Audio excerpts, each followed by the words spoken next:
नमस्कार दोस्तों, स्वागत है आप सभी का एक बार फिर से फाइनेंशियल अड्डा यूट्यूब चैनल में। दोस्तों अभी रिसेंट जब आईपीओ आया था बर्गर किंग का और उसके बाद आईपीओ आया जोमैटो का, तब काफ़ी टेंशन्स थी कि यार ये लॉस मेकिंग कंपनी है, क्या ये प्रॉफिट देगी या नहीं देगी, हमें लिस्टिंग इन देखने को मिलेगा इन आईपीओ में या नहीं मिलेगा।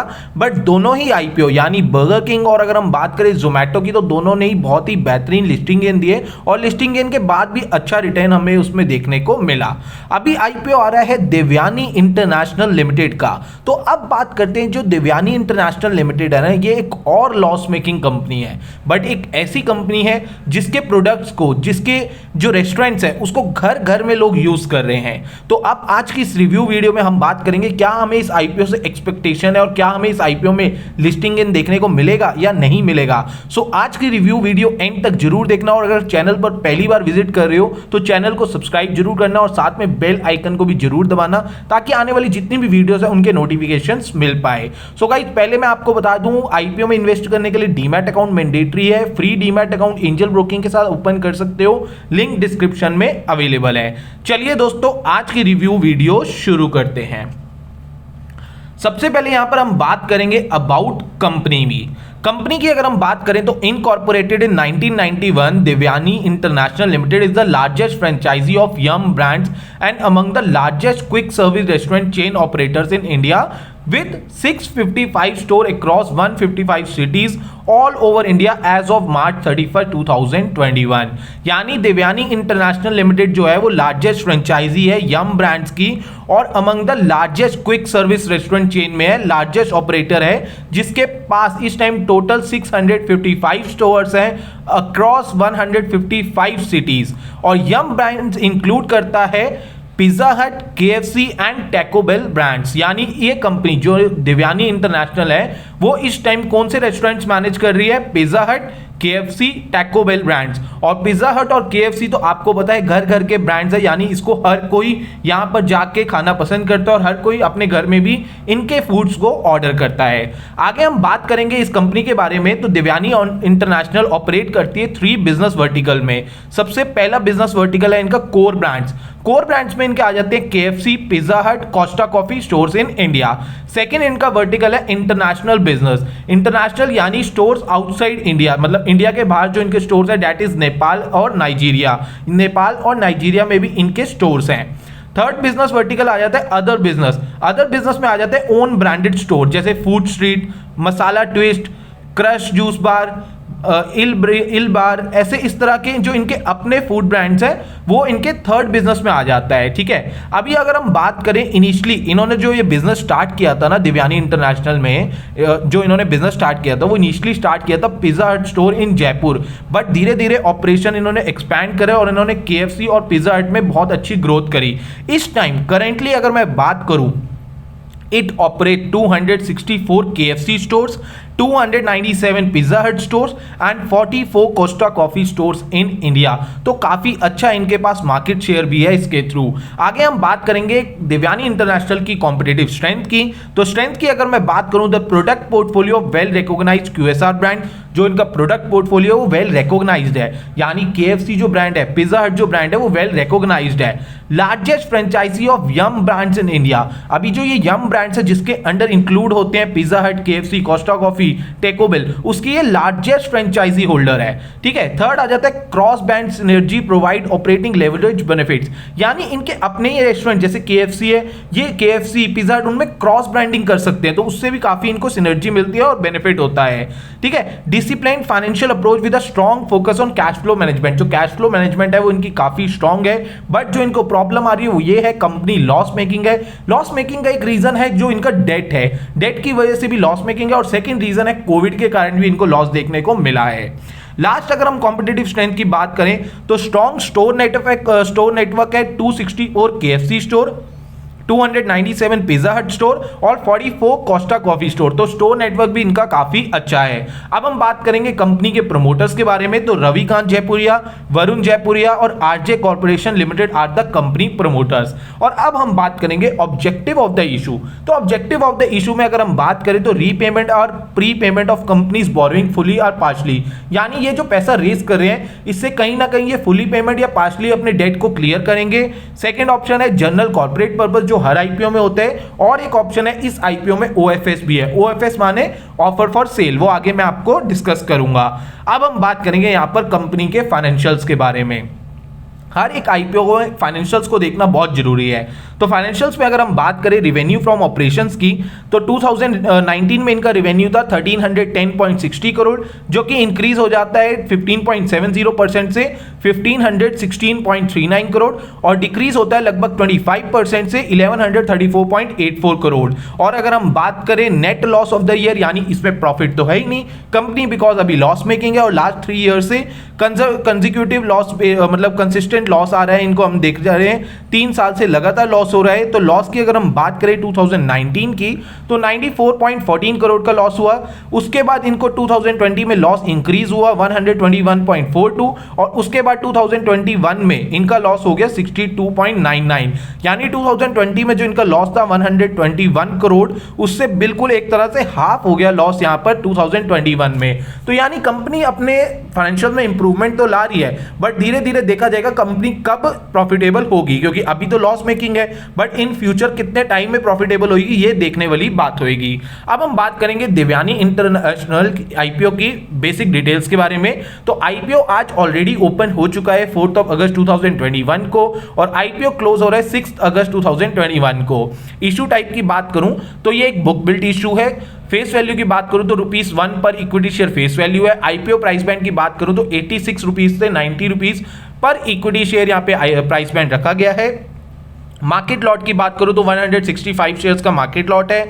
लिस्टिंग की बात करूं तो बीएसई यानी बॉम्बे स्टॉक एक्सचेंज और एनएसई नेशनल स्टॉक एक्सचेंज, दोनों ही स्टॉक एक्सचेंजेस पे लिस्टिंग है। इशू साइज की बात करूं तो टोटल आईपीओ का साइज है 1838 करोड़, और जिसमें से फ्रेश इशू है 440 करोड़, और ऑफर फॉर सेल है 1398 करोड़। जैसे कि मैंने आपको बताया था उनका एक ऑब्जेक्टिव ऑफर फॉर सेल भी है, यानी यहां पर फ्रेश इशू के साथ साथ ऑफर फॉर सेल भी है। ऑफर फॉर सेल का मतलब होता है यहां पर जो एग्जिस्टिंग शेयर होल्डर है, एग्जिस्टिंग प्रमोटर्स है, वो अपना माल बेचकर निकल रहे होते हैं, और उनका जो पैसा आता है वो प्रमोटर्स के पास आता है, कंपनी के पास नहीं जाता। और फ्रेश इशू का मतलब है यहां पर कंपनी नए शेयर्स इशू कर रही है, और इसका जो पैसा आएगा वो कंपनी के पास आएगा, प्रमोटर्स के पास नहीं जाएगा। अब हम बात करेंगे देवयानी इंटरनेशनल के आईपीओ की टेंटेटिव टाइम टेबल की। तो आईपीओ ओपन हो रहा है 4 अगस्त, क्लोज हो रहा है 6 अगस्त। बेसिस ऑफ अलॉटमेंट की डेट रखी गई है 11 अगस्त, यानी 11 अगस्त को आपको पता चल जाएगा आपको अलॉटमेंट मिली है या नहीं मिली। अगर आपको अलॉटमेंट नहीं मिली तो 12 अगस्त को पैसे रिफंड हो जाएंगे। कभी कभार रिफंड आने में 2 से 3 दिन का टाइम लग जाता है, और इस टाइम बहुत आईपीओ आ रहे हैं, तो 2 से 3 दिन तक का वेट जरूर करना। आगे मैं बात करूं, अगर आपको अलॉटमेंट मिल जाती है तो शेयर्स की डीमैट अकाउंट में क्रेडिट की डेट रखी गई है 13 अगस्त, और आईपीओ लिस्टिंग की डेट रखी गई है 16 अगस्त 2021 की। अब मैं बात करूं इनकी मिनिमम इन्वेस्टमेंट की, तो मिनिमम आप 1 लॉट इन्वेस्ट कर सकते हो 165 शेयर्स का। टोटल अमाउंट इसमें जाएगा 14,850, और मैक्सिमम 13 लॉट अप्लाई कर सकते हो, जिसमें शेयर्स आएंगे 2145, और अमाउंट जाएगा 1,93,050 रुपीज। गाइस यहां पर मैं एक इंपॉर्टेंट बात आपको बताना चाहता हूं। आज आईपीओ, जब मैं ये वीडियो बना रहा हूं, आज आईपीओ बंद हो चुका है, आज आईपीओ का फर्स्ट डे क्लोज हो चुका है, और आईपीओ ऑलरेडी रिटेल कैटेगरी में ओवर सब्सक्राइब हो चुका है। तो एक लॉट से ज्यादा बिल्कुल भी इन्वेस्ट मत करिए। अगर आप 5 लॉट 10 लॉट जितने भी लॉट लगाओगे वो कंसीडर एक ही लॉट करेगा, तो फालतू में हमें अपने पैसे को ब्लॉक नहीं करना। इसीलिए आईपीओ में एक ही लॉट अप्लाई करना है, क्योंकि आईपीओ ऑलरेडी ओवर सब्सक्राइब हो चुका है। अब हम करेंगे इसका स्वॉट एनालिसिस। स्वॉट एनालिसिस में हम सबसे पहले बात करेंगे स्ट्रेंथ की। तो स्ट्रेंथ में पॉपुलैरिटी जो है इनकी, Devyani international is popular in the Indian market owing to its core business brand, because KFC, Pizza Hut, Costa Coffee इनके काफी फेमस ब्रांड्स हैं, और इंडिया में भी इनका काफी नाम है। पिज्जा हट का भी अच्छा नाम है। डोमिनोज और पिज्जा हट का एक काफी कंपटीशन होता है कि अगर काफी लोगों को पिज्जा हट पसंद है, काफी लोगों को डोमिनोज पसंद है, तो एक अच्छा कंपटीशन है। केएफसी अपने चिकन में इस टाइम कोई भी अच्छा कंपटीटर उनको नहीं मिला, यानी केएफसी के जो ऐसी चिकन की वेराइटीज है जिसमें काफी कंपटीटर्स नहीं होते, मतलब बहुत कंपटीशन उसमें नहीं है केएफसी के साथ। तो केएफसी का तो बिजनेस इनके लिए बहुत बढ़िया है। ठीक है, आगे हम स्ट्रेंथ की बात करेंगे। Cooperation, the cooperation among different brands also help the company to operate more dynamically. तो कोऑपरेशन है क्योंकि तीनों ब्रांड्स अच्छी तरह से काम कर रहे हैं, और क्रॉस प्रमोशन भी तीनों ब्रांड्स करते हैं। एक्सपीरियंस की बात करें तो Devyani international is the business in this business for about 20 years. तो लगभग 20 साल से ये कंपनी इस बिजनेस में है, QSR सर्विस में। तो लगभग 20 साल से मैनेजमेंट को भी काफी अच्छा इस सेक्टर में जो है वो एक्सपीरियंस है। आगे हम बात करें मार्केट शेयर की, तो in terms of QSR brands यानी quick service restaurant brand, Devyani international is the largest in this segment. तो ये अपने सेगमेंट में लार्जेस्ट है, तो यहां पे ये एक इनके लिए बहुत बड़ी स्ट्रेंथ है। अब हम बात करेंगे वीकनेस की, तो डिपेंडेंसी है इनको यम ब्रांड्स के लिए। देवयानी इंटरनेशनल जो है वो डिपेंड है यम ब्रांड्स के for its success, since they are in agreement with Yum brands for the rights the enable to renew this arrangement can ultimately weaken the company's position. कहीं कल को अगर ये रेन्यू नहीं हुआ एग्रीमेंट तो कल को इनको प्रॉब्लम देखने को फेस हो सकती है। एक और वीकनेस इनकी आ जाती है losses in the 3 consecutive years as it financial overview suggest Devyani international has suffered a loss in last 3 financial year, this is also a worrying sign. यानी जो इनको लॉस फेस करा है इन्होंने लास्ट 3 साल से कंसेक्यूटिव लॉस हो रहा है, वो इनके लिए कहीं ना कहीं हमें वरी करेगा, क्योंकि कंपनी लॉस में होना एक बहुत बड़ा पॉइंट है और कंपनी प्रॉफिटेबल होना बहुत जरूरी है। तो ये एक पॉइंट जरूर हमारे को जो है वरी करेगा, क्योंकि कंपनी जो है 3 साल से लास्ट 3 ईयर्स से लॉस में है। और अगर हम बात करें तो larger operating cost due to कोविड-19 guidelines owing to health safety guidelines enforced by government of India, the operating cost are likely to rise at every outlet. Restaurants are companies overall cost cap is likely to take a hit as well। तो जो Covid guidelines आई ना, कोविड-19 guidelines जो government of India ने काफी सारी guidelines change करी, उसके according जो रेस्टोरेंट के ऑपरेटिंग कॉस्ट है वो भी इंक्रीज हुई है। तो ये भी एक इनके लिए कह लो वीकनेस है कहीं ना कहीं। आगे हम बात करेंगे अपॉर्चुनिटी की, तो reaching more customer with online delivery. अभी देखिए टाइम जो है ना, जब से कोविड-19 आया ना तब से ऑनलाइन डिलीवरी बहुत ज्यादा बढ़ चुकी है। यानी अब देखिए दिल्ली और ऑल ओवर इंडिया में इस टाइम लॉकडाउन सब जगह ओपन है। यानी अभी पीछे जब 2-3 महीने पहले लॉकडाउन था तब ऑनलाइन डिलीवरी हो रही थी, बट देखा हमने क्या कि ऑनलाइन डिलीवरी भी उस टाइम कम हो गई थी। बट जैसे जैसे सिचुएशन ठीक हुई है तब सारी चीज़ें अच्छी हो गई। अब देखा जा रहा है कि लोग बाहर नहीं भी जा रहे तो वो घर पे बैठ के ऑनलाइन डिलीवरी के थ्रू ऑर्डर्स कर रहे हैं। तो अपॉर्चुनिटी इनके लिए क्या है, ऑनलाइन कस्टमर्स के लिए पास पहुंच सकते हैं। अभी एक चीज़ है कि इनके पास अपनी डिलीवरी तो है, बट साथ के साथ ये जोमैटो और स्विगी दोनों में ही रजिस्टर्ड है, तो इनको वहां से अच्छा बिजनेस मिलने की आशंका है और वहां से इनको बिजनेस अच्छा मिल भी रहा है। मैंने भी कभी कभार जब भी पिज्जा हट से ऑर्डर किया है तो मैं जोमैटो के थ्रू ऑर्डर करता हूं, अगर जोमैटो नहीं तो स्विगी से ऑर्डर कर लेता हूं। तो कहीं ना कहीं उनके लिए ये भी अपॉर्चुनिटी है और ये इन दोनों ही प्लेटफॉर्म के साथ। और जोमैटो ने, जिससे कि जोमैटो का आईपीओ है, उसके बाद जोमैटो ने जो इन्वेस्टमेंट आई उनको आईपीओ में, वो आगे इसमें इन्वेस्ट कर रहे हैं। तो कहीं ना कहीं ये इस कंपनी के लिए भी बेटर है, क्योंकि ये जोमैटो के साथ जुड़ी हुई है तो कहीं ना कहीं दोनों का बिजनेस बढ़ेगा। तो ये चीज इनके लिए एक अच्छी अपॉर्चुनिटी है, reaching more customer with online delivery. तो ये एक इनके लिए काफी बड़ी अपॉर्चुनिटी है। अब हम बात करते हैं थ्रेट्स की। इफेक्ट ऑफ कोविड-19 सबसे बड़ा lockdown had a significant effect on the restaurant sector. अभी देखिए जब भी कोविड-19 के थ्रू जो लॉकडाउन लगा था ना, वो ही सबसे बड़ा जो हमारे लिए प्रॉब्लम क्रिएट कर रहा था इन रेस्टोरेंट सेक्टर के लिए, वो सबसे बड़ी प्रॉब्लम करी थी लॉकडाउन ने। तो अगर कल को लॉकडाउन दोबारा से होता है, जैसे कि कह रहे हैं कि फेज 3 जो आएगा, यानी जो कोविड की 3rd वेव आएगी, अगर वो आ जाती है, हम तो भगवान करे, हम तो यही दुआ करेंगे कि वो 3rd वेव ना आए, क्योंकि काफी लोगों को उसकी वजह से लॉस होता है।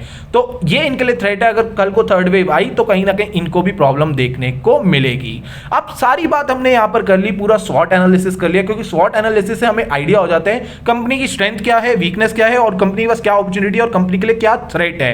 तो ये सारी चीजें डिसीजन लेने के बाद अब मेरे व्यू की बात करते हैं, क्या हमें इस आईपीओ में अप्लाई करना चाहिए या नहीं करना चाहिए। तो कंसीडर करें अगर हम ग्रे मार्केट प्रीमियम को, तो ग्रे मार्केट प्रीमियम इस टाइम चल रहा है लगभग 60 रुपीज के आसपास।